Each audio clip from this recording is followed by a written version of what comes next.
Well, that last song was the title track of our last album, an album dedicated to the wonderful, glorious Motown label. It's a fantastic collection of songs, and we've done our best to give it the Il Divo sound.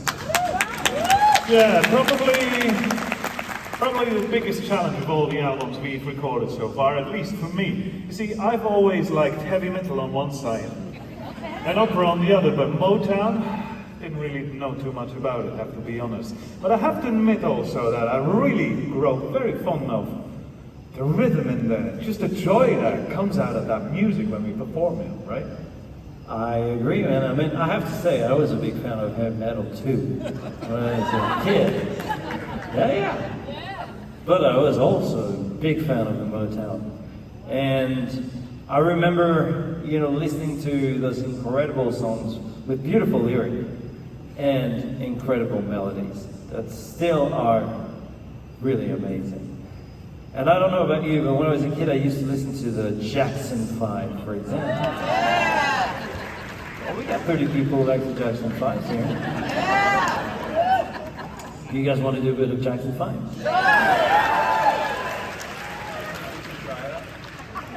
Don't blame it on the sunshine, don't blame it on the moonlight, don't blame it on the good times.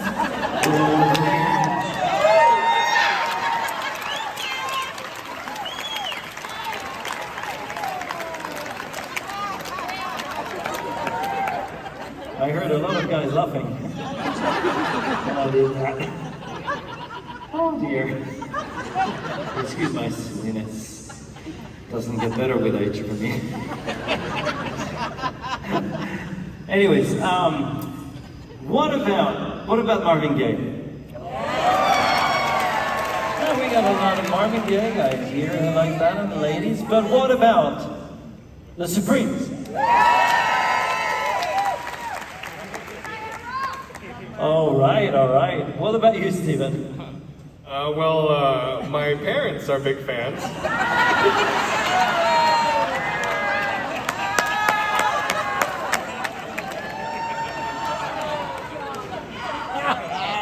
Well, I gotta say, I've listened to the album, and it's amazing.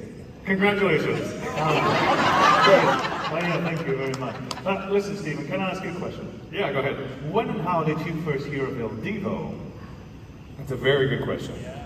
And actually, I remember the exact moment. It was a long time ago. I was really, really young. And I was actually in the classical CD section of a Barnes & Noble. And at the time, I remember seeing your first album on the display, on the shelf. And I think it was called Il Divo. And at the time, there were these headphones that were attached to the display, so you could listen to little samples of the music. So I put on the headphones, and I loved it. It was great.